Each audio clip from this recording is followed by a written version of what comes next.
కాంగ్రెస్ పాలనలో రాష్ట్రంలో శాంతి భద్రతలు పూర్తిగా క్షీణించాయని కేంద్ర హోంశాఖ సహాయ మంత్రి బండి సంజయ్ ఆరోపించారు.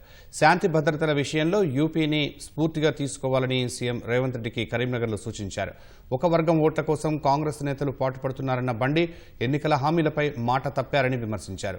భారత మాజీ ఉప ప్రధాని సర్దార్ వల్లభాయ్ పటేల్ 150వ జయంతి ఉత్సవాలను పురస్కరించుకుని యువతలో చైతన్యం కలిగించేలా ఈ నెల 31 నుంచి నవంబర్ 25 వరకు అనేక కార్యక్రమాలను నిర్వహించనున్నట్లు బండి సంజయ్ తెలిపారు. సంవత్సరాల కాంగ్రెస్ పార్టీ పాలనలో ఈ ప్రభుత్వం దేనిలో సక్సెస్ అయిందంటే అవినీతి, ఆరోపణలు, అక్రమాలు, 6 గ్యారెంటీల పేరుతోని 420 హామీల పేరుతోని ప్రజలను చీట్ చేయడం, మహిళా అధికారులను వేధించే విధంగా అర్ధరాత్రి కూడా ఆఫీసులకు రప్పించి ఇళ్లకు రప్పించే ప్రయత్నం చేస్తే ఇది క్షమించరాని నేరం. మీకు మహిళల మీద ఏ మాత్రం ప్రేమ అభిమానం ఉంటే, మహిళల గౌరవాన్ని కాపాడాలని చెప్పి మీకుంటే వెంటనే ఆ మంత్రులను బర్తరఫ్ చేస్తే, ఆ మంత్రుల మీద చర్యలు తీసుకుంటే ఈ ప్రభుత్వం మీద మహిళలకు నమ్మకం ఏర్పడుతుంది.